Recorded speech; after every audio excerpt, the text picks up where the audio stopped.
చల్లని మా తల్లి అమ్మోరు ఆ తల్లి చలవేనమ్మ మా ఊరు. చల్లని మా తల్లి అమ్మోరు ఆ తల్లి చలవేనమ్మ మా ఊరు.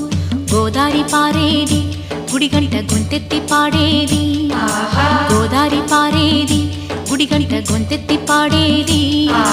ధాన్య